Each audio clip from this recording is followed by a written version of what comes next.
we arrive at ritual 9, and you're looking at the great goddess, the great mother, as some say.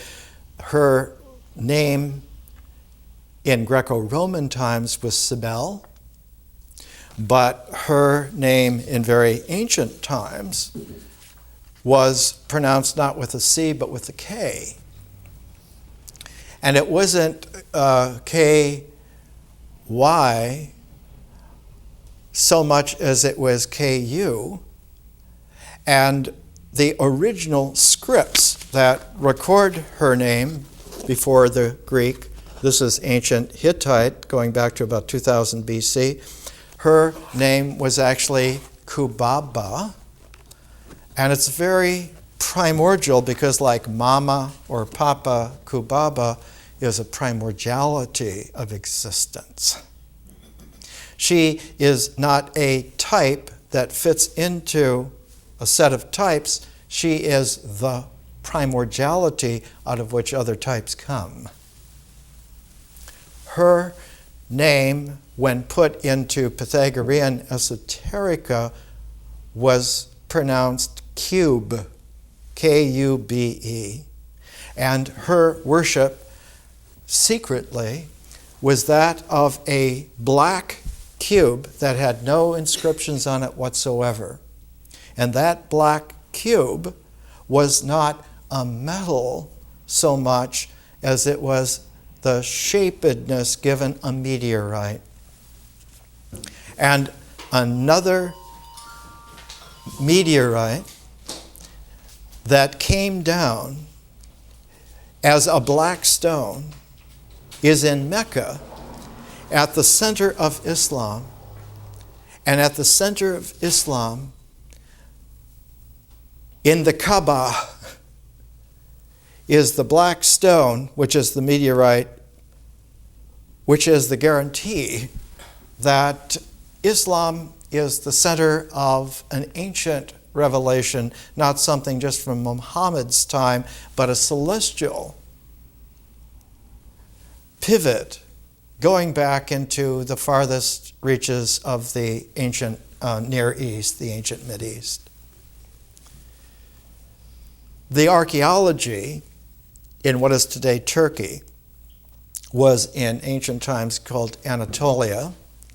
The archaeology there has found that some of the oldest cities in the world, the oldest found so far is called Çatalhöyük, and the great goddess was already worshipped at Çatalhöyük with large buttocks, large thighs, large breasts, and she was the mother of life, and she guaranteed fertility, not sexuality, but existence as a primordial quality. Without her, existence would not have a way to be fertile and come into emergence. She is the portal by which the energies of nature come into existence and have their being, have their shape, have a shape which is a figure, which is objective. And it's only with those objective figures of existence does the process, the dynamic of experience, have some way to have traction and found itself and become practical and pragmatic. It's practical that it is real, it really is objectively extant, has a definite shape and figure, has a structure which can be understood, but also generates out of that the flow of experience, and that flow of experience are the images that bubble up. The images are like the carbonation, but it is the flow of language that is the water. And so you get a carbonated beverage, you get the flow of the language that has image bubbles in it that keep it alive. And those image bubbles, as they come up in oral language, give us the refreshment of emotion that would be limited to the body objectively, is able to flow as feeling on the bubble images in the oral language, and so mythic experience with imagery and feeling is able to be generated out of the great goddess and her son. Now, one thing about the great goddess, that she has the ability to have a hierogamos.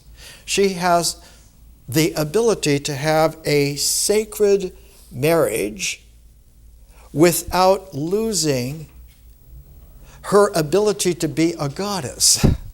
So that she is a fertile goddess feminine, but she is not a human limited feminine. When she has her sacred marriage, she doesn't lose her virginity. She remains perfect.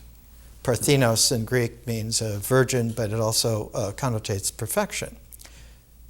Her son, then, is an emanation of her perfection and carries the same qualities that she had with him, but in a masculine form.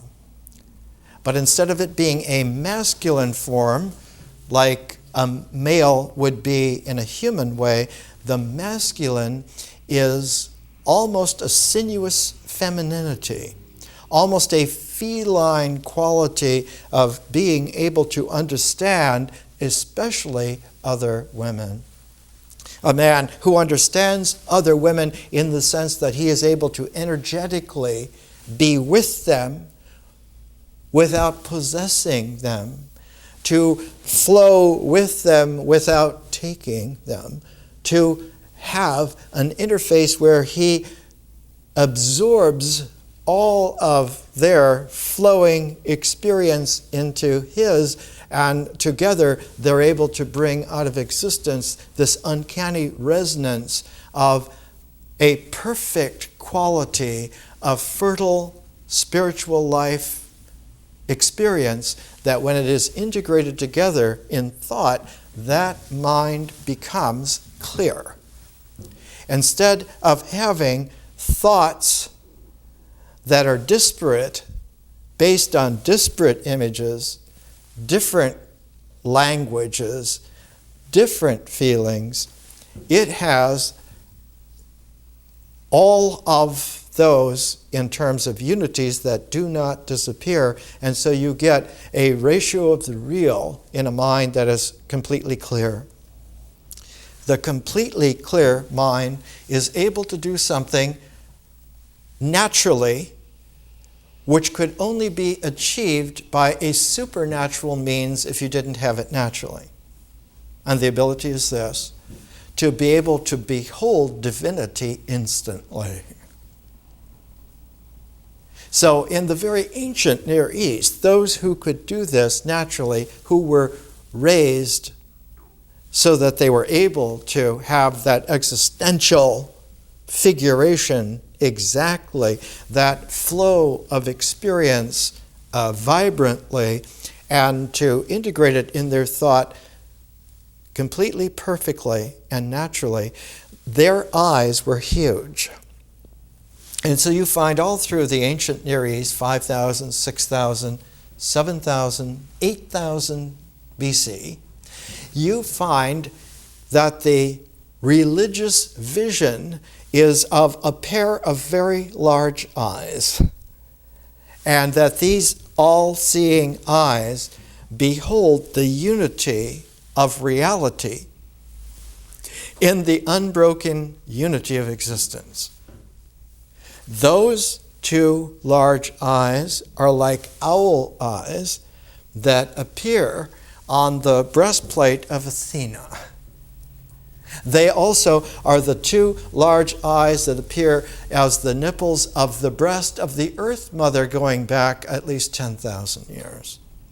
It is the direct, open purity of being able to behold the divine reality in the unity of existence.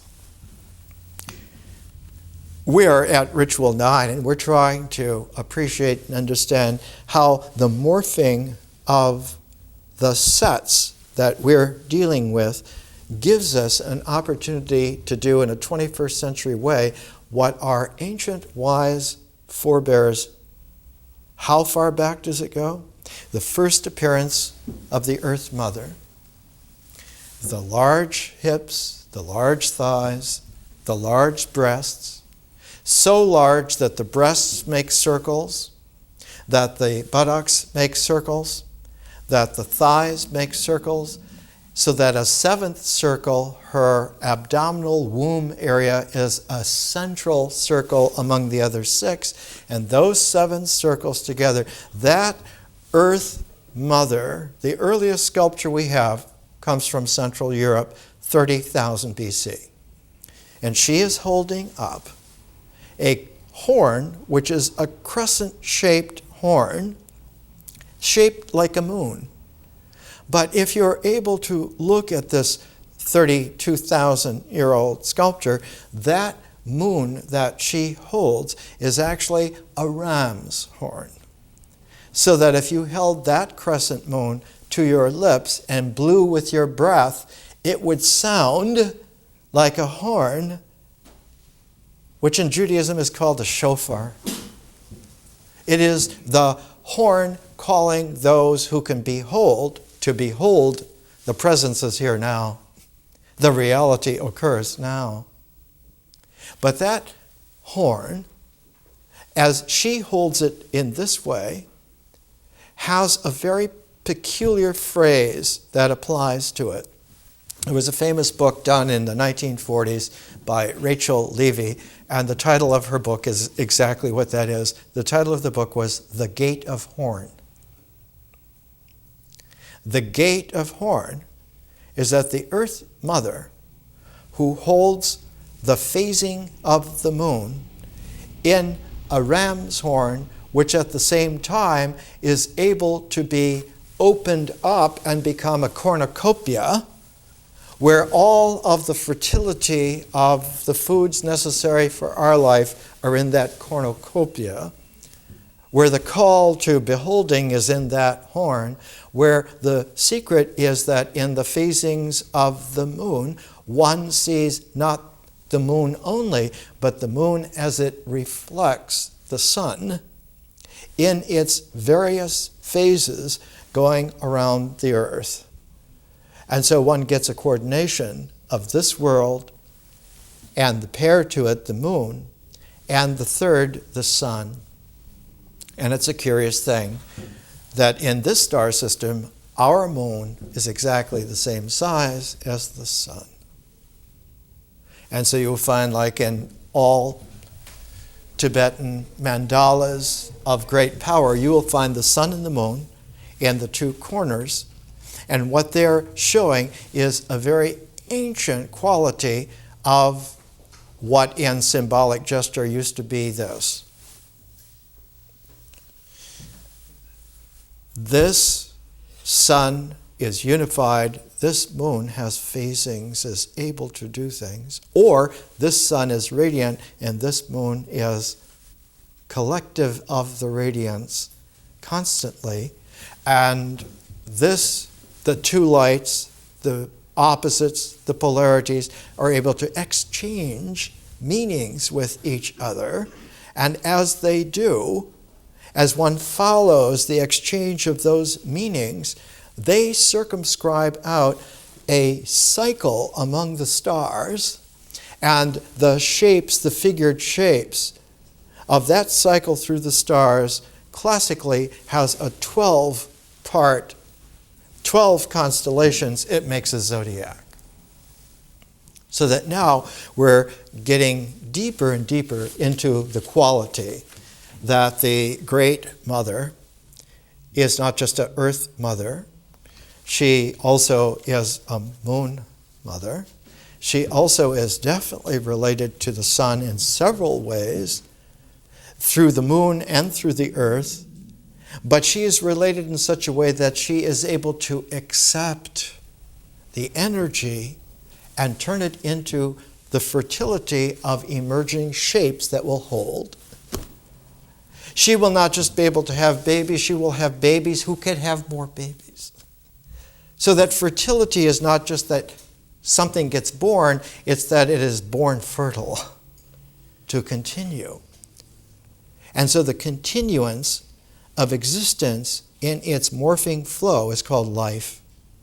So that she embodies, literally embodies, the portal by which life may flow. And the only way that it can be stopped from flowing, because it will flow naturally, she will be that portal naturally, is if some skew happens in human life to stop up that portal, to skew off that energy. And this is what Euripides' great play, the Bacchae, is all about. Is all about a very curious family that involves, this time, the son of Cybele, who in the Bacchae is Dionysus. And Dionysus has this uncanny ability. When he emerges in this Greek tragedy, he comes out immediately and says this at the very beginning. You have to picture for yourself. The whole theater is called the Theater of Dionysus. It is all about Dionysus. And it was, the Theater of Dionysus was in Athens, carved into the big rock that is the Acropolis with the Parthenon on top.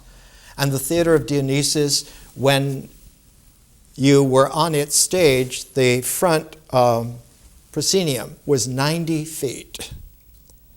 And the tiered seats held a very large population of people, and we'll talk more about it next week. But in this great D of the stage, the amplitude of the stage, one could whisper, and in the farthest row you could hear what was being enunciated in that whisper. The acoustics were such that one did not have to shout to be heard, but one had to enunciate to be heard. And so it wasn't about the power of hearing by loudness, it was the power of hearing by the purity of delivery, so it was the power of beholding. A phrase I used to use a long time ago was that the Great Mother has knees to hold, but she has the ability to give beholding. And so it isn't just that one is held, one now has the ability to behold, and one beholds not her so much, but through her the divine. And so when her son Dionysus comes, his whole thing is that you're not beholding me, you're beholding the power beyond me by which I am figured. And the only thing that stops it is that there's something in a particular man in this play, which takes place in Thebes, but it was delivered in Athens at the Theater of Dionysus. There's something in this man that is monstrous, that hates everything that Dionysus does, and hates in particular his mother.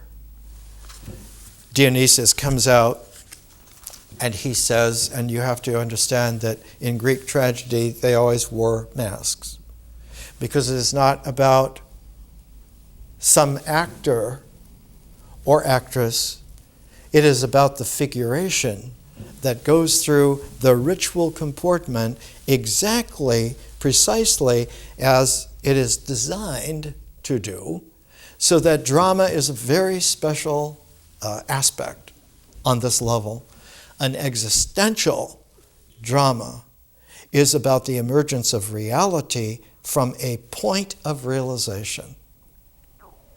And what is necessary is that all of the different kinds of actions will accumulate and accrue to a point of realization, a single point of realization, not complex, not multiple, but single, and that point of realization will do one of two things.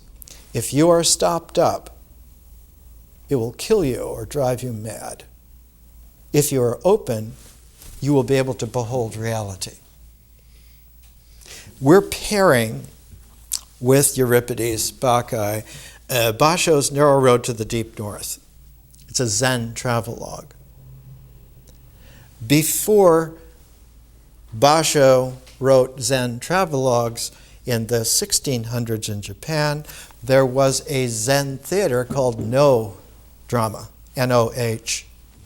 And no drama is like Greek tragedy. It builds exactly and precisely to a point of realization. And that point of realization was honed by the greatest Zen playwright in East Asian history. His name was Zeami. He lived in the 1300s. And almost all the classic No plays that are still performed in the 21st century come from the design of Zeami some almost 800 years ago. And like Greek tragedies, we're taking Euripides' Bacchae, which was produced in 406 BC, so we're celebrating the 2400th anniversary of it. And this edition of the Bacchae has a jailed Elvis Presley on the cover, because it has been contemporaneous for 2400 years through all the vicissitudes worldwide. It's played in Japan just like No dramas are played in Europe or played here. These are belonging not just to the human condition, but they are essential for our kind to be real. Because what we have are so few opportunities to grow up and live purely, so that it is very easy and simple to do. We grow up in a staggered junkyard of complex artificialities, so that almost all of us have to relearn, have to comb back through the tangles and the snarls. And that's what this learning is all about, is the patient yoga of going back and bringing ourselves in a very short time. 2 years is nothing in a lifetime of 90 years. To bring ourselves through so that all of the aspects of it, at least we'll be able to appreciate. This is exactly the primordiality of how this happens and how this works. And in your own way, to make whatever adjustments you need to make in your lives to take advantage of these. Right now, we're coming back to that point of realization that Zen and Greek tragedy both share. The whole purpose is that that point of realization should be transparent. And the deepest transparency is openness. Now, one can have a transparent symbol, and it will work, it will function, it will allow you to see through, to vision. But just being able to see through a transparency means that you can vision, you can go into consciousness, but you cannot step into it. The transparency must be opened for you to step through and be there. And the person who is able to step through the open mind and be in that transparency emerges as the artist. It is art that is the proof, the cinch, the litmus test that you were able to step through your mind into vision and emerge a new form out of it. Not the individuality of the mind, but the artistic person who in the artistry has exercised a kind of a supranatural creativity, has taken the images of experience and put them into the imagination of the mind and released that as the creative imagination of consciousness, and emerged from that the forms of art. And so one has, in Greek tragedy, in Zen literature, you have this shared point of realization, not to come to a point, but to come to a no point. Not just a no point which is transparent, but a no point which may be opened. And to take a transparency and open it is a very esoteric process. It is easier, far easier, to go back to the ritual body comportment, back to pragmatic action, and do your rituals in such a way that when you have a point of realization in the mind, it will automatically be open. And so you can do rituals in such a way that the mind will be open. When it integrates to its individuality, it will be an individuality that is not an I that stands in the way of anything, especially oneself, but an I which in all humility is able to cooperate with others in a community that is more important than me. And so the ritual comportment is to build the shape of a community that together form a receptivity to nature such that the energies of nature will come into the community. And the shape of the community will hold an openness in itself, like the seats of the round table. Each seat was taken except one that was open. And it was called the Siege Perilous in Arthurian mythos. No one sits there, that's the open place.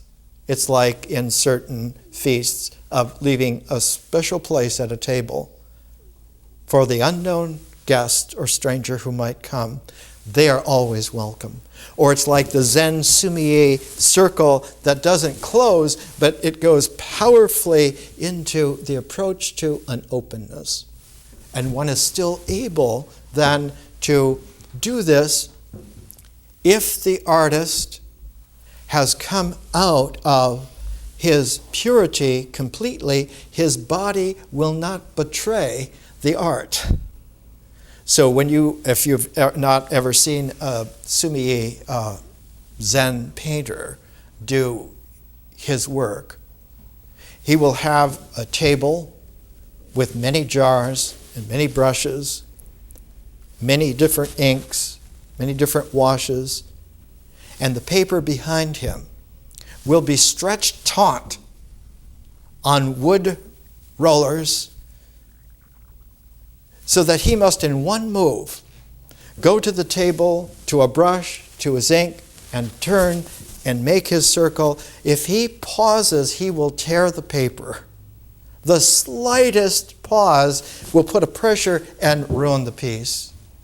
So that you must do this in one flowing move, though it seems like you could say there are different steps to the move. The ritual is to do the steps as a flow.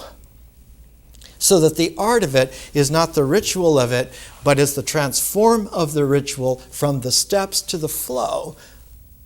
So that the basis of the traction is in experience for art and not in the ritual.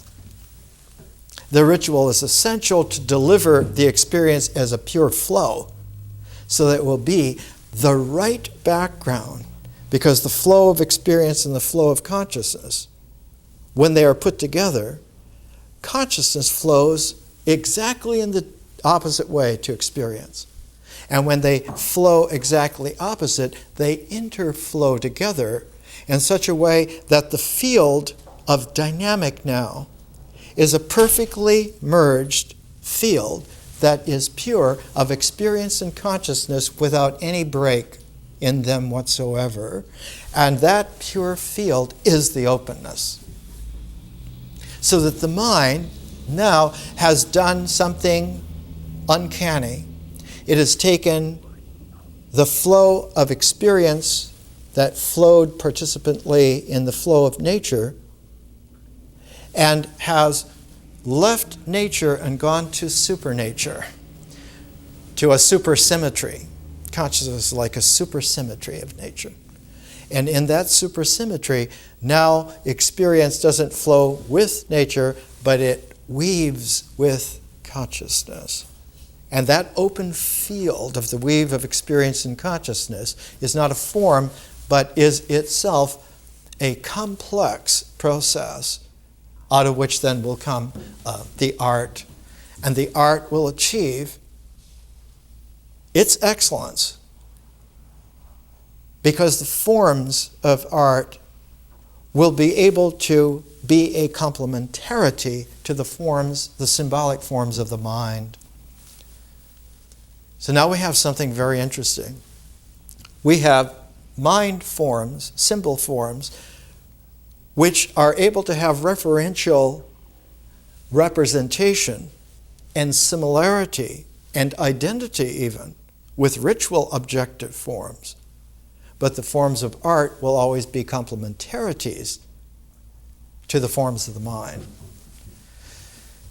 If the mind is artificial, if it is confused, if it is ignorant, it will not only not know this, it will specifically deny that this is even healthy for it, and will seek to close things off. And the first thing it closes off is it closes off the energies of existence at the source. That is, shut off the access of ritual existence from the untampered with nature. And this is exactly what happens in the Bacchae. Dionysus comes out on this wide stage, Theater of Dionysus in Athens. He says, I, Dionysus, son of Zeus, am back in Thebes. I was born here of Semele, daughter of Cadmus, blasted from her womb by a bolt of blazing thunder. And he points, and in this 90 feet of the stage of the Theater of Dionysus, right in the center, right at the edge of the proscenium, is a mound of smoking, vine-covered rocks, and from time to time a little wisp of smoke will come out. And Dionysus says, my mother was killed there. She is still smoldering. She was blasted when she was a daughter of the king, of King Cadmus. And not only was Semele a daughter of King Cadmus, she had 3 sisters, one of which, Agave, is the living sister of the man Pentheus, who's the grandson. The next king was not the father, but a grandson of Cadmus, and he's the one that denies divinity to Dionysus, in fact, jails him, locks him up, because he has come back. And as Dionysus comes back, all of the women of Thebes leave their homes. They leave their families.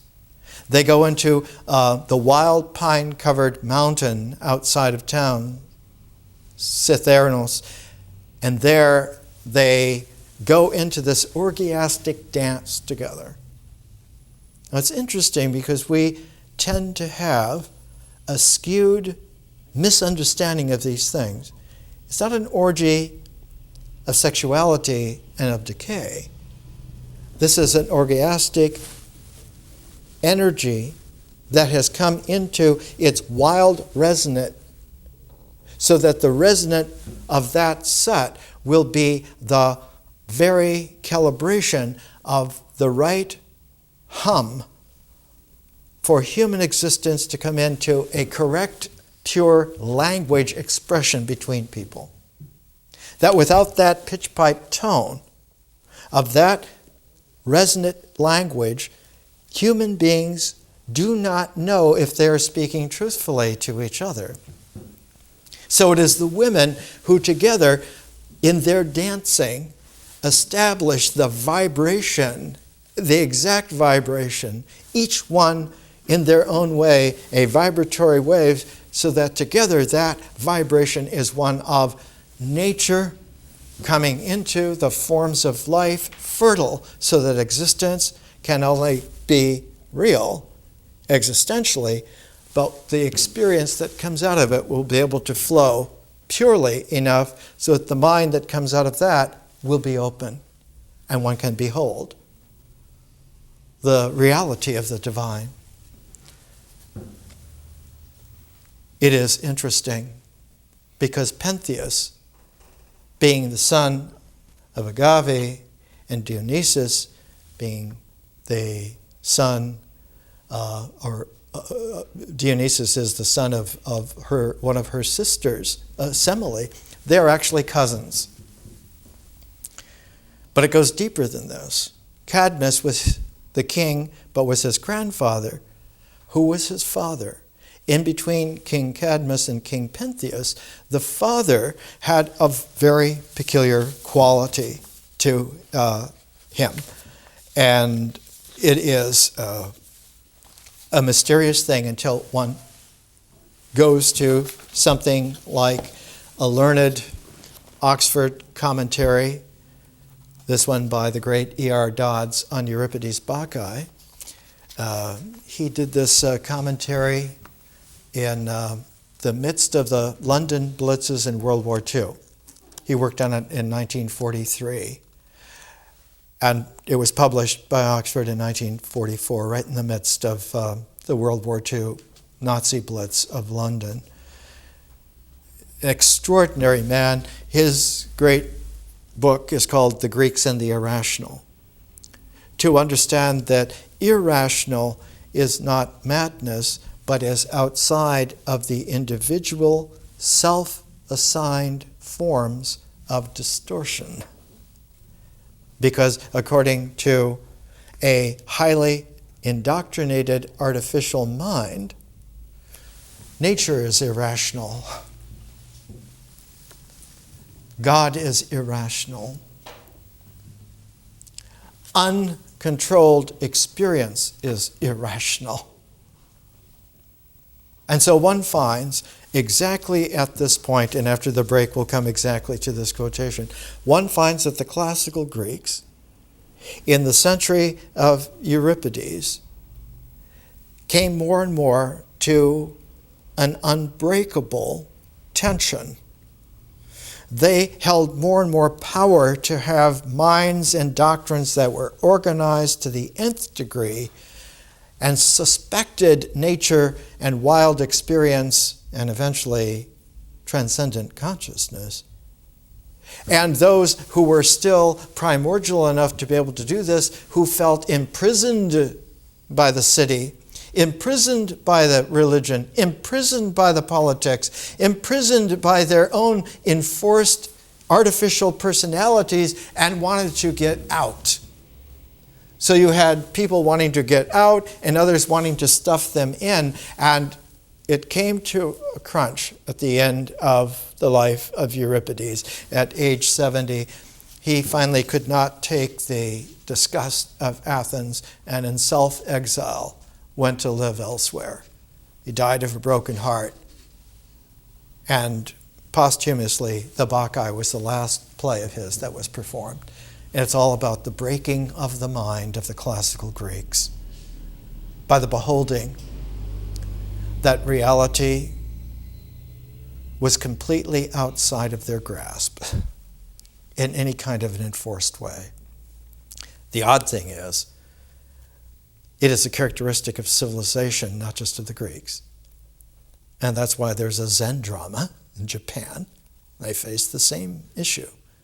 And there are dramas everywhere in the world. And about the only place that you do not find this is in the ancient American Indians.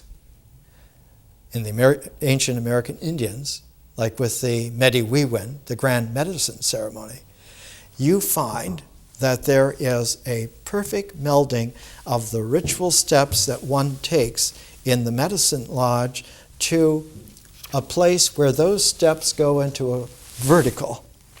And while you take the steps as a human being, you take the steps as a human being surrounded by an ancient animal guardian spirit, the bear, and one brings oneself in those human steps to vertical steps that only the Great Spirit could take. And while your human steps cannot walk up that vertical, your spirit does. And in this great L shape, one has almost a superior kind of transformative ritual to anything else in the extant civilized world. Let's take a break and we'll come back.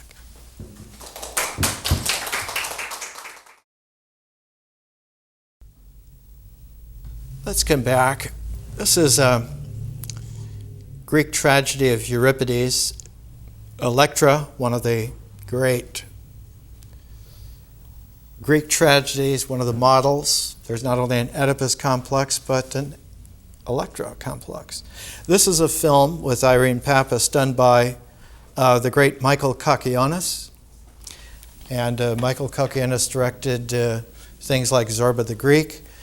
And we are using his translation of Euripides' Bacchae, because Kakionis, not only a wonderful Greek, but a great director, and being able to understand the first edition of it was this rather primordial quality, and the later one shows a panel from the ruins of Pompeii, the room of the mysteries.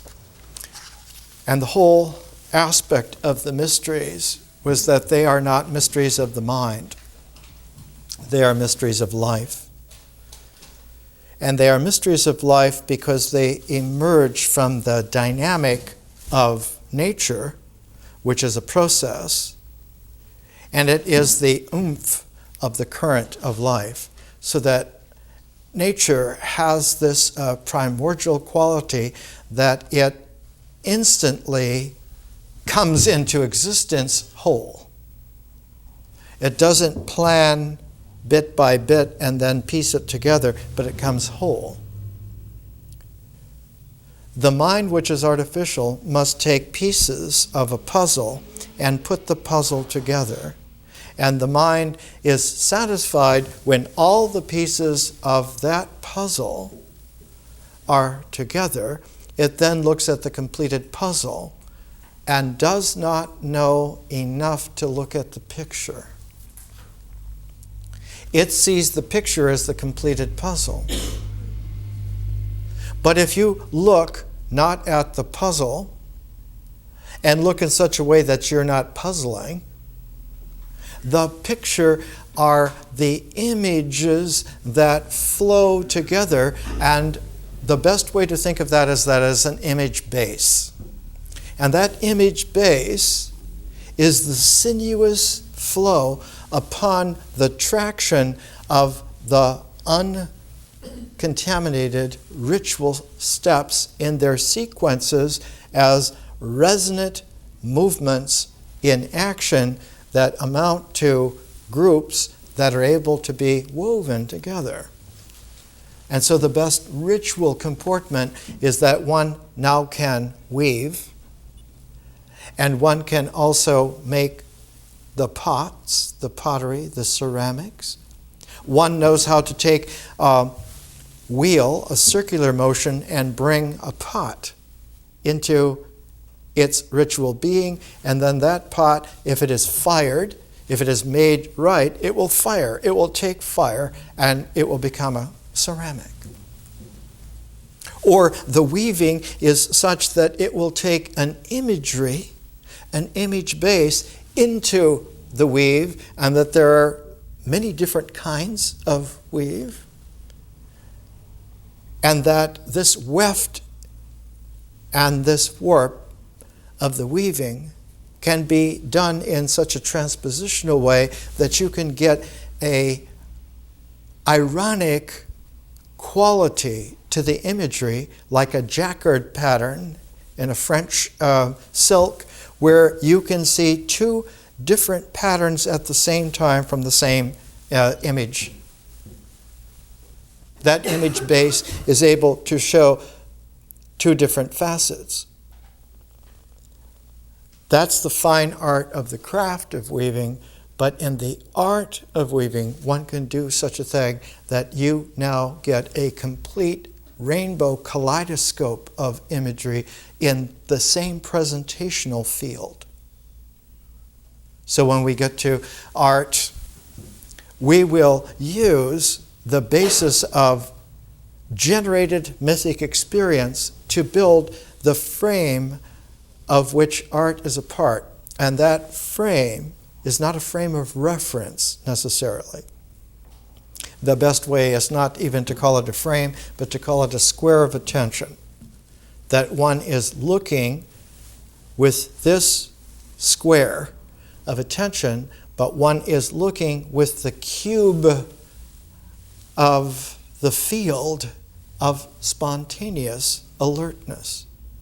And so the name Cybele, the ancient Middle East, Near East version of her name, Kubaba, is actually the generative of the cube, and she is the cubic space of existence that actually comes into being not for itself just as the cube, but as the cubic space by which existence now has a three-dimensional stable form that takes the dimension of time, and so it has the ability to flow as a ritual three-dimensional form in the experience of time. And as nature has no set time in itself, in herself, in his self, the experience flow of life that goes with nature will take time without bound, so that it has temporality, but it does not have limit time. So that one does not live just for this many years, this many seasons. One lives with the ongoingness of life. And so our body, generating the experience of life, is not only able to integrate together to make a clear mind, an open mind, but to go all the way back and to sense the primordiality of nature coming into, not into one's body, but becoming emergent as one's body. So that the body itself has an existence that is fresh. It is primordial, because it has not come into existence statically, it comes into existence resonantly, iteratively. And so each moment of the body is its fresh emergence just now into actuality. So that the action of ritual is an actuality of objectivity. The Greek word for that, pragmatic, pragmatos, means that that action happens as it happens and does not necessarily have a past time tense or a future time tense different from the present perfect time tense. And you notice that when civilization first begins to come into its form, its complex form, spoken language becomes written language, but the written language in civilization has a watermark difference from the written language of cultures. And the difference is this, the watermark is this, two things. Verbs now have the ability to have time tenses. And language, spoken language in its written form, is syllabic and able to have a gender inflection in the syllables. And so the nouns and the adjectives now In a syllabic gender language, you will have masculine, feminine endings for all words and verbs that have tenses, and now one has a different kind of language.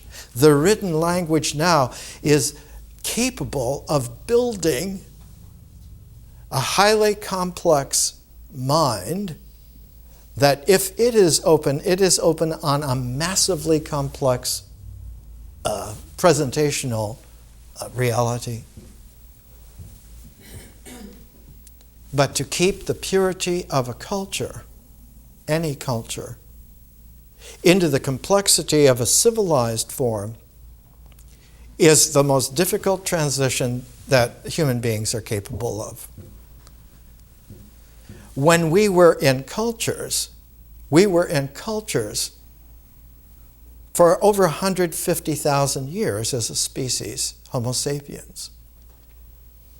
But when we came into civilizations, we had to have a subspecies of Homo sapiens come into emergence, Homo sapiens sapiens. Not just wise hominids, but wise about being wise hominids. And that was about 5,000 years ago. We are at the cusp of another enormous evolutionary change. We must now not just be Homo sapiens sapiens, we must be Homo sapiens stellaris. We have to be star wisdom man. We have to be able to live out among the stars in our bodies, in our experience, in our minds, and keep all of the ancient opennesses operative. This is extremely difficult to do because the specific techniques that civilization has developed almost all the way through lose touch with the primordiality of nature, lose the capacity to have that experience flow which is able to come into an open mind. And what gets in the way is the misstepping of our bodies in rituals because they are not stepping to the rhythms of natural energy, but they are stepping to the artificial designs of inculcated human doctrines. And so when we come to something like Dodd's little statement, who was the father of this King Pentheus who imprisons Dionysus? Dionysus comes to Thebes. He comes to Thebes to initiate something that is 10,000 years ancient in Asia, centered originally in the southern Anatolian mountains, centered at least 9,000 years ago in the archaeological site of Çatalhöyük, where Kubaba, Cybele, the Earth Mother, was there, and not just an Earth Mother, but the feminine by which the earth is the gate through which existence may come fertily, existentially real, and that this must carry over to us as well. What interrupts this is that Pentheus has a father that has gotten in the way, and has gotten in the way because of what his father had done. And Pentheus's father is named Echion. Echion in Greek means snake man. He's a snake man. How did he get born?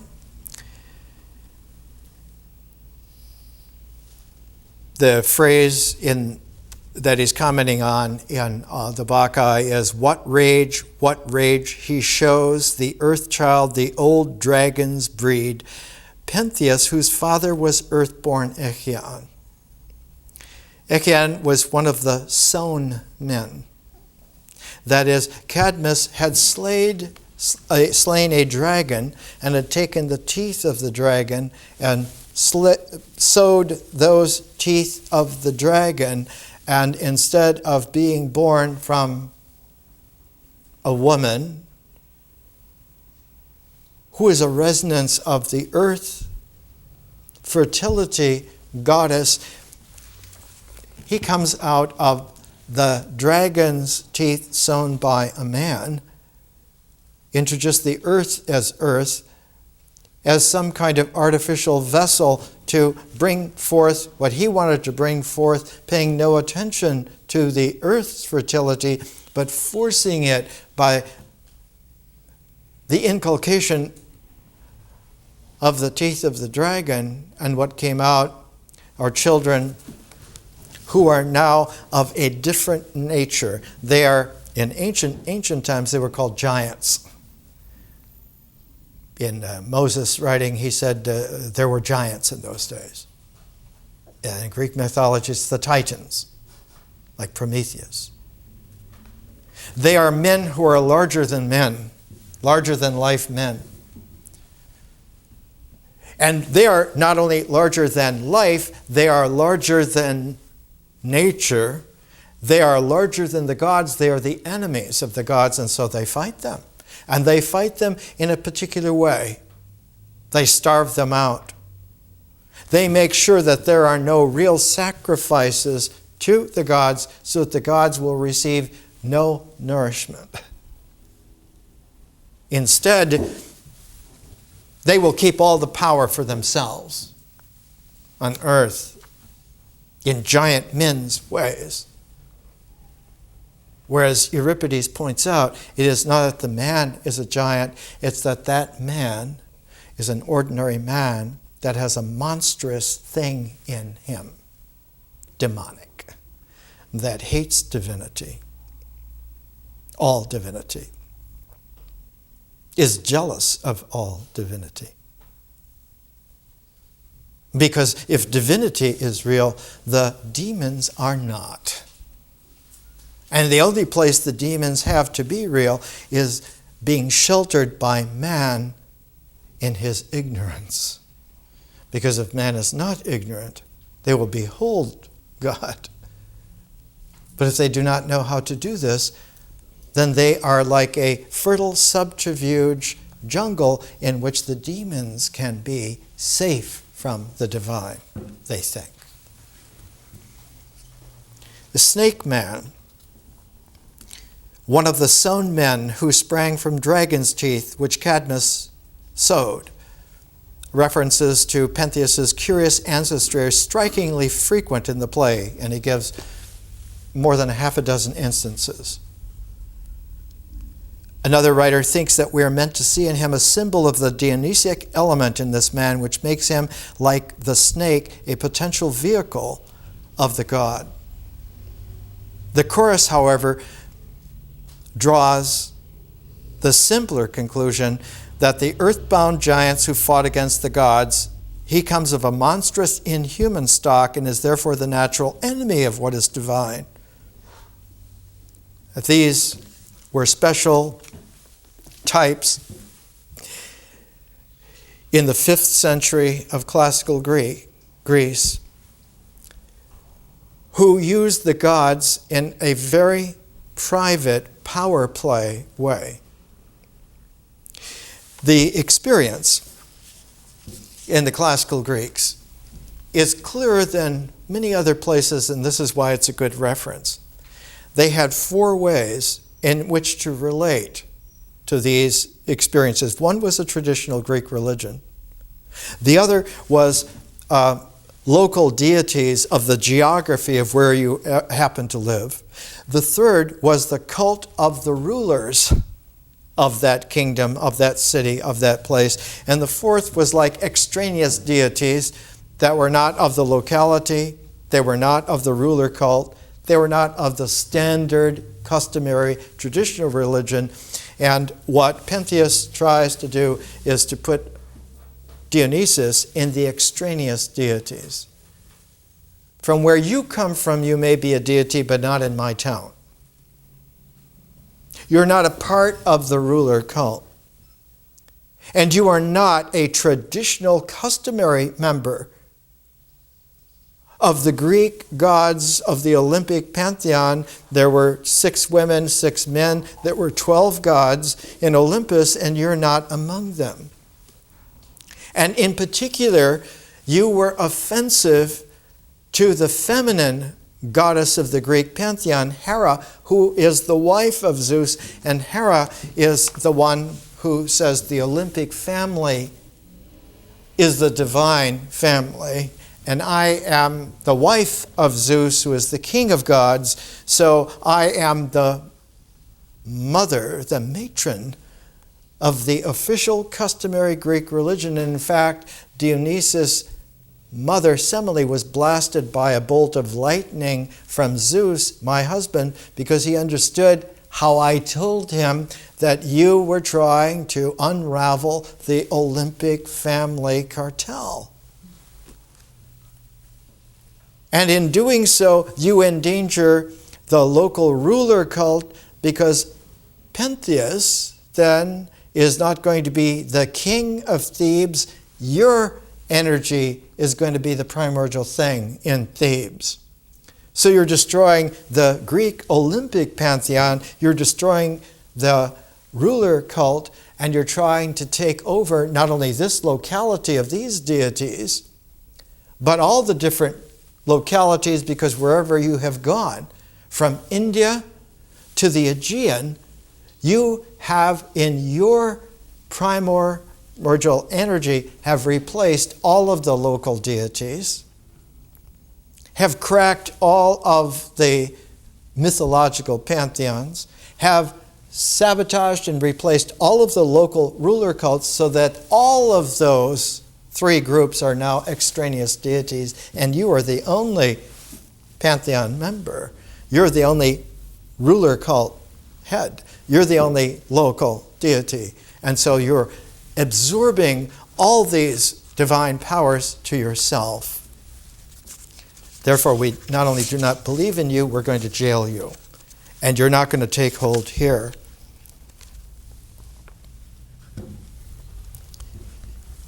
Here's what Dionysus says to goad all this right at the beginning of the play. This town must learn, even against its will, how much it costs to scorn God's mysteries and then need to be purged. So shall I vindicate my virgin mother and reveal myself to mortals as a god, the Son of God. Now hear this. King Cadmus has conferred the powers of his throne with all attending honors on his grandson Pentheus. This God-fighting upstart snubs me, banishes my name from public sacrifice and private prayer. He'll soon find out, and every Theban with him, whose birthright is divine and whose is not. Once that score is settled, I'll move on to manifest myself in every land. And so Euripides points out right at the very beginning that this is not a contest between a stupid guy and some kind of odd religious freak, but this is a tension in the very reality of existence. And is there any way for man to seal off the primordial energies, the primordial dynamic of nature, because that's where Dionysus gets his power? The only way to seal that off is to make an abstraction hold, so that the basis of human power is in the mind and not in nature. That it's in a form, not in the flow of nature. And in order to do this, then, the mental form must be airtight It must be a doctrine that has every aspect abstracted from nature and held in such a way that the rituals do what they are told by the mind. And if they do what is told by this mind, and all of our minds are cinched and synced together so that it is the mind that all of us agree on, and the Greek word for that was a tyranny. The individual who does that in themselves is a tyrannical master of themselves. A true Freudian ego. It is this thing that Dionysius cracks, but he does it from the primordiality of nature coming into play, and it isn't just the ritual objectivity that will change. It will not crack, it will just change. But what cracks is the tyrannical mental form the mind breaks. Worse than death, madness. True irrationality. Irrecoverable. Because once that mental form is shown to be fragile in the sense that it primordially breaks, it shatters. What it shatters into are shards. Like an old window pane that's broken, you can never put that back together unless you are able to take those shards and melt that glass down and recast that window anew. Or to make a new pot, or to weave a new fabric. But that old one is no good anymore. But by the time of Euripides, that mental tyranny of a monstrous community mentality had been made and remade so many times that they felt that they were very close to having something perfect. And so they built temples ostensibly like the Parthenon to Athena, but not built just to Athena, but to disclose that men in their mentalities had mastered all of the difficulties and now were able to make a perfect place in the terms of their mentality, their symbolic minds.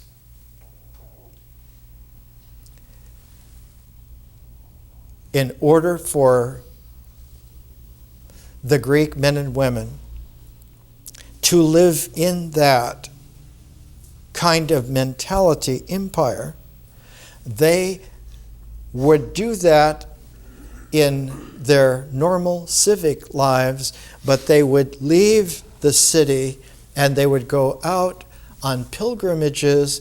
In Athens, they left and they went out to Eleusis, about 15, 17 miles outside of Athens, where the Eleusinian mysteries were celebrated. And they were allowed to be celebrated by the power structure in the urban mentality, because anyone who participated in those mysteries, it had two aspects to it. It was common, ordinary, everyone did it, so it was not esoteric. And two, you were never allowed to talk about it. So you only had your own experience in a common, ordinary way, so it was just ordinary, it was not something special. Everyone does this.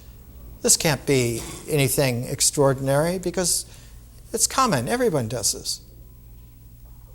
And two, no one can talk about it publicly.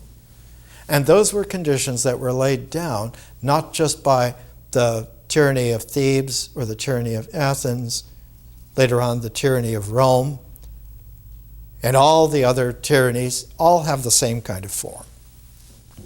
If you line them up, which it is possible to do by the 21st century, one can take computer graphics, it looks like a series of croquet wickets. Alice in Wonderland sees the Queen of Hearts playing at croquet with flamingos and little hedgehogs, that they must roll themselves and become balls, and the flamingos must be hold their necks straight. And anyone who interferes with this, off with their heads. Not to kill them, but they're going to be crazy. They don't play our game. And the only thing that is going on around here is our game. If you're not a part of our game, if you're not a member of our game, you don't belong here. The difficulty is that in really good games, there are always wild cards. And a wild card sabotages the possibilities, the odds. And the more wild cards you have, the more the possibilities exceed anyone to be a game master or any group to be handling the controlling techniques. And what has happened is that as civilization has progressed, the last 3,000 years especially, there are more and more lineages of wild cards than there are game players. There are more possibilities for men and women to find specific ways to come back out of nature absolutely whole, in that their bodies and their rituals, their ritual comportment, their action sequences are natural. One can go back to nature and become refreshed. One can go back, as Thoreau said, in wilderness is the preservation of man.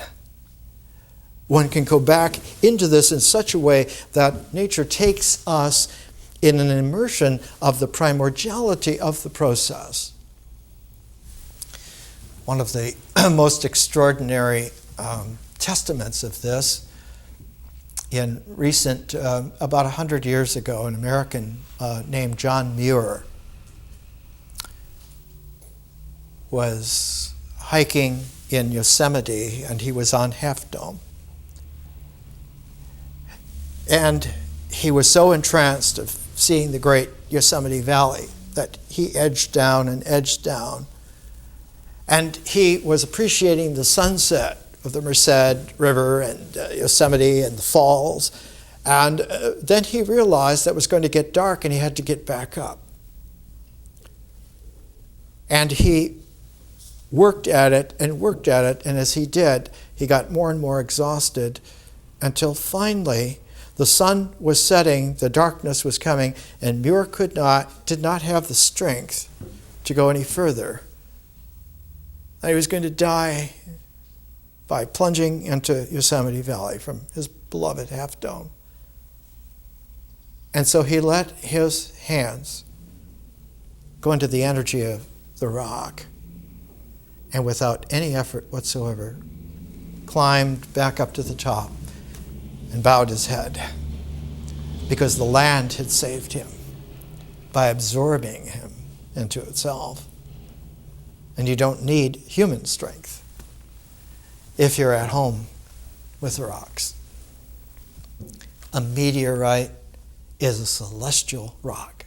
It's a heavenly rock. And when a meteorite comes to Earth, it is a bit of heaven, not a bit of heaven. It is the seed of the unity of heaven in and of itself.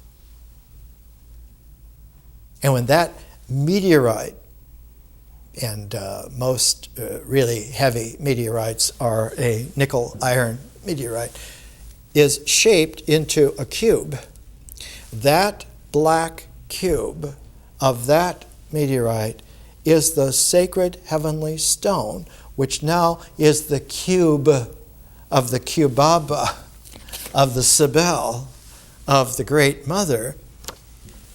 Not just the Great Mother of the earth, but the Great Mother of all earths, of all stabilities among all of the stars. And so it has a primordiality. And this was the mother of Dionysus. That he is really the sun through simile of this kubaba, of this Sibel, of this cube, of this celestial bringing of the existentiality of the stone of heaven. Now, world literature has many of these things. We talked about how the Kaaba in Mecca has the black stone right at the center, embedded, so that this is not the point. To know this is the point of realization, but that point of realization, when it is put into the dynamic of consciousness, becomes a pivot. And it is the turning of the pivot that generates the magnetic field that holds all together. It doesn't hold together because it is thought to be together by doctrine. When the Whole Earth catalog first came out in San Francisco, the cover was a photo, the only photo at the time we had of the full Earth. And the caption was, "We can't put it together, it is together." We live in a unity that has emerged out of an infinite. It is real, and the infinite is fertile to have emerged us. Our thanks is exactly the right resonance to make the harmonic complete. It now includes all of us. This quality, by the way, was stressed in Al Gore's movie that has just been released. And also, he pointed out that the cameras of Voyager 2, when it was going beyond Neptune, Triton, on out to the edge of the solar system, the camera turned, and he displays in the film that the Earth from that distance looks like a blue star. Actually looks like a tourmaline blue star. But the fact is that the photograph was not just of the Earth. The photograph was of all of the planets together with the suns and moons. It was a photograph of the family of the solar system. And just as that happened, just as that was able to be accomplished sometime in the early 1990s, the very next day was the beginning of the planning of the New Horizons mission beyond that to Pluto and Charon to the Kuiper Belt. This is the mystery in our time of the way in which this actually does happen. As soon as we achieve the vision of a unity on the level of a star system, we are given the exploration and adventure of the next unity that is ever so much larger. If you go out to Pluto, you go out about what is called 30 astronomical units. The Kuiper Belt goes out more than 1,000 astronomical units. And actually, our star system goes out to an Oort cloud that is almost a light year away, almost a quarter of the way to the next star system. So we are learning as we achieve the completeness of a unity, the next adventure for the next expansion of unity presents itself as a possibility to us. It is now doable, whereas it was not thinkable before. Now it is just now known, just now discovered freshly, and just now the capacity is there. This is called the fertility of reality.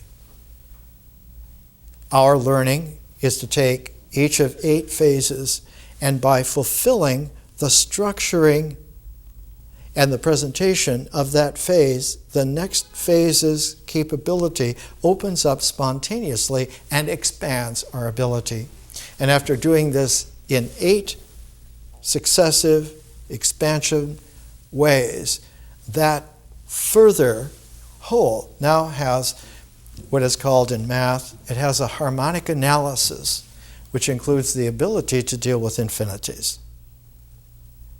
At that point, we are free forever. More next week.